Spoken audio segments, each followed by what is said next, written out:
জয়গুরু। ঠাকুর সত্যানুসরণ গ্রন্থের প্রায় শুরুতে বলছেন, অর্থ, মান, যশ ইত্যাদি পাওয়ার আশায় আমাকে ঠাকুর সাজিয়ে ভক্ত হয়েও না, সাবধান হও, ঠকবে। তোমার ঠাকুরত্ব না জাগিলে কেউ তোমার কেন্দ্রও নয়, ঠাকুরও নয়, ফাঁকি দিলেই পেতে হবে তা।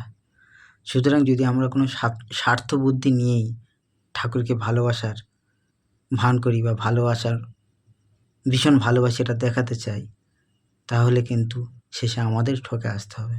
সুতরাং আমার মধ্যে ঠাকুরত্ব জাগাতে হবে, এটাই সার্থকতা, এটাই তিনি বলতে চেয়েছেন।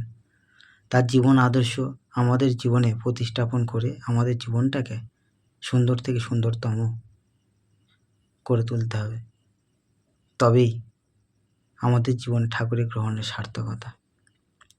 ঠাকুর আবারও বলছেন, যা ইচ্ছা তা করবে তুমি, তা কিন্তু রে চলবে না। ভালো ছাড়া মন্দ করলে পরিস্থিতি ছাড়বে না। সুতরাং যা ইচ্ছা আমরা তাই করতে পারি না, খারাপ কিছু করলে খারাপ ফল অবশ্যই আমাদের ভুগতে হবে।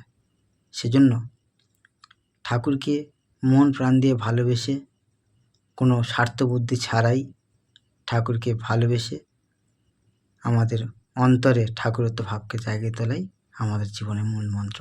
Thank you. সবাই খুব ভালো থেকো। আবারও সবাইকে জয়গুরু জানাচ্ছি, আর পরম প্রেমা শ্রী ঠাকুর অনুকূলচন্দ্রের রাতুল চরণে সবার সার্বিক মঙ্গল প্রার্থনা করে আজকের ভিডিওটি এখানেই শেষ করলাম। দেখা হচ্ছে পরে কোনো ভিডিওতে।